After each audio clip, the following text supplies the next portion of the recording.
Si t'es comme moi, t'as sûrement tendance à être à fond dans ton business et tu peux vite oublier que t'as aussi besoin de moments où ton cerveau est en pause. Aujourd'hui, on va se poser justement pour discuter d'un truc qui est hyper important, mais qui est trop souvent négligé, surtout quand on est une entrepreneur passionnée. J'ai nommé les loisirs. Alors oui, tu m'as bien entendu, aujourd'hui, je veux te montrer pourquoi c'est absolument essentiel d'avoir des loisirs qui ne servent pas ton business, ni ta productivité, ni ton chiffre d'affaires. Des loisirs qui sont vraiment là juste pour toi, pour le fun, pour te recharger et te reconnecter à ta créativité. On parlera aussi du fléau des passions qu'on transforme en business et pourquoi c'est une fausse bonne idée, surtout si tu es multipotentiel comme moi. Donc, let's go! Welcome sur le podcast des entrepreneurs déter et ambitieuses qui t'aident à prendre ta place, à briller sans t'excuser et à devenir la star de ton domaine. Si tu veux arrêter de la jouer petit, t'affirmer avec puissance et développer un personal branding qui fait que ton audience te suit pour qui tu es et non pas seulement pour ce que tu vends, j'ai une très bonne nouvelle pour toi, t'es pile poil au bon endroit.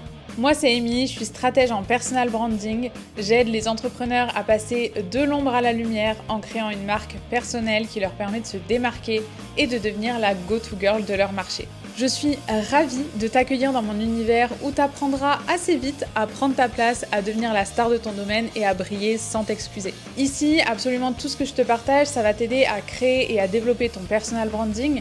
Mais on parle pas seulement de stratégie, de marketing et de communication. On va creuser un petit peu plus loin pour entrer dans ta tête et révéler qui tu es et ce que tu veux vraiment. On va parler de mindset, de confiance en soi, de visibilité, de leadership, d'audace. Bref, tout ce qui te permet de te révéler, d'assumer ton unicité et d'attirer naturellement les personnes avec qui tu rêves de travailler. Le but, c'est de transformer ton audience en véritable fangirl qui te suivent pour toi, pour qui tu es vraiment et pas simplement parce que tu vends X ou Y service. C'est en ayant une audience super loyale et engagée que tu pourras évoluer en toute sérénité pour avoir un business qui te ressemble vraiment et qui te rend fier et libre. Si tu es prête à arrêter de te cacher et à incarner pleinement la bad bitch que tu es censée être, ce podcast est le signe que t'attendais pour enfin oser briller sous les spotlights. Sur ce, je te laisse tout de suite avec l'épisode du jour et je te souhaite une très bonne écoute. Alors déjà, pour lancer cet épisode, je vais t'expliquer pourquoi les loisirs sont vraiment essentiels. Est-ce que tu as déjà remarqué que tes meilleures idées, elles arrivent quand tu fais totalement autre chose? Du genre sous la douche, en faisant la vaisselle, en marchant, en faisant du sport. Bref, c'est parce qu'en fait, ton cerveau, il a besoin littéralement de périodes où tu le laisses respirer et errer librement pour booster ta créativité. En neurosciences, ça s'appelle le Default Mode Network, ça s'appelle le DMN du coup.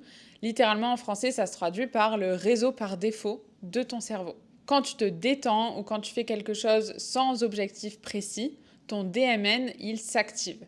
Et c'est exactement là que les idées innovantes vont pouvoir surgir parce que ton cerveau connecte naturellement différentes informations sans avoir de contraintes ni de pression. Par exemple, Queen Taylor Swift, elle a déjà expliqué que certaines de ses chansons lui venaient en faisant totalement autre chose, du genre préparer des cookies ou regarder Netflix, et c'est exactement ça le pouvoir du DMN, du mode par défaut de ton cerveau. Au-delà du fait que avoir des loisirs permet à ton cerveau de juste respirer, avoir des loisirs, c'est aussi ce qui va te permettre de ne pas sombrer dans notre meilleur ennemi, j'ai nommé le burn-out. La surcharge cognitive, c'est une vraie problématique, surtout quand on est entrepreneur. Je pense que je ne t'apprends rien là-dessus. On a tendance à vouloir rentabiliser chaque minute de notre temps, parce que le temps est précieux. Et on a tendance à avoir ces mentalités toxiques de le temps c'est de l'argent ou travailler plus égale gagner plus. Et crois-moi, been there, done that, j'ai été la première à penser comme ça et ça m'a conduite tout droit au burn-out. Pourquoi? Parce que justement, ton mental a besoin d'un temps de récupération, exactement comme tes muscles après avoir fait une séance de sport. Donc il faut que tu vois tes loisirs comme une sorte de spa mental, une bulle où tu vas relâcher la pression, où tu vas récupérer en fait de tous les efforts mentaux que tu as pu fournir récemment. Un petit exemple, si ton kiff c'est la lecture, je te conseille d'instaurer une routine du soir où tu lis quelque chose juste pour le plaisir. Ça va t'aider à remplacer le scrolling sur TikTok peut-être, et en bonus, ça favorisera forcément une meilleure qualité de sommeil. Donc, cultiver des loisirs, non seulement ça permet à notre cerveau de respirer et ça nous évite le burn-out, déjà c'est très cool comme ça, mais un autre bénéfice, et pas des moindres, d'avoir des loisirs, c'est que ça entretient ta curiosité et ta créativité. Je pense que là non plus, je ne t'apprends rien. C'est quelque chose que tu as déjà dû entendre, mais ça me paraît important de le mentionner quand même. En essayant régulièrement de nouvelles choses, en reprenant une activité que tu as laissé tomber par exemple, tu vas ouvrir la porte à de nouvelles connexions cérébrales. Et c'est justement ces nouvelles connexions neuronales qui vont enrichir ton travail et qui vont nourrir ta créativité. Par exemple, jouer à des jeux vidéo, ça peut stimuler ta résolution de problèmes ou ta capacité à avoir des opportunités inattendues. Donc, si tu te sens coupable à l'idée de jouer 1 heure aux Sims ou à Hogwarts Legacy, sache que c'est justement ce genre d'activité qui va t'aider à être créative et originale dans ton business, même sans t'en rendre compte de façon directe. Donc, pourquoi c'est essentiel d'avoir des loisirs? Premièrement, parce que ça fait respirer ton cerveau. Ça t'éloigne du burn-out et enfin, ça maintient ta curiosité et ta créativité en éveil. Déjà là, entre nous, les bénéfices sont plutôt pas mal. Je voulais parler un petit moment du piège de rentabiliser ses loisirs. C'est vraiment spécial pour la team multipotentiel, multipassionnée parce que je suis passée par là maintes fois. Donc je voulais justement en parler un petit peu aujourd'hui. Tu sais, c'est ce truc où tu te dis, en fait, je passe tellement de temps à apprendre la calligraphie que je pourrais faire des cartes et les vendre. Ou alors, je suis devenue experte en astrologie. Du coup, je vais vendre des consultations et des coachings. Ça peut te paraître bête et ridicule dit comme ça, mais si tu es concerné, tu vas forcément te reconnaître et tu vas te dire « Ouais, c'est totalement moi ». Je te comprends, c'est ultra tentant. Je suis moi-même tombée dans le piège plusieurs fois, comme je te disais. Mais en fait, c'est quelque chose qui est très dangereux sur le long terme. Pourquoi? Parce que tout simplement, quand ton loisir devient une source de revenus, il devient automatiquement une source de pression. Du coup, maintenant, il y a une sorte d'obligation de résultat sur ton loisir, une obligation de performance, de rentabilité. Et c'est exactement ce que tu voulais éviter à la base en ayant un loisir, en ayant un hobby. Tu cherchais justement quelque chose qui te permette de t'évader du stress et non pas d'en rajouter. Par exemple, imagine si Taylor Swift, au lieu d'écrire des chansons par passion, elle se forçait constamment à écrire juste pour vendre, ça tuerait toute la magie de ce qu'elle fait et clairement, ses albums n'auraient pas du tout la même saveur. Dans le monde d'aujourd'hui, qui est très capitaliste et où on nous apprend justement que chaque minute doit être rentabilisée, avoir un loisir sans le monétiser, c'est presque un acte rebelle. C'est dire clairement, je fais ça juste pour moi et pas pour être productive, pas pour le regard des autres, pas pour gagner de l'argent. Et ça, franchement, oui, c'est très difficile, mais c'est archi précieux. Alors pour terminer, je vais faire une brève intervention sur comment introduire ces loisirs dans notre quotidien, parce que du coup, justement, si on est très dans ce truc de productivité, de business, etc., tu as peut-être comme moi un planning Google Agenda très très bien organisé et tu te dis, en fait, j'ai pas le temps d'avoir des loisirs. Alors premièrement, l'excuse de je n'ai pas le temps, c'est une excuse. Le temps, on en a toujours et le temps, en fait, il faut le prendre. On en a pour ce qu'on veut, c'est comme de l'argent. Donc, quelques petites astuces très concrètes pour introduire des loisirs dans ton quotidien.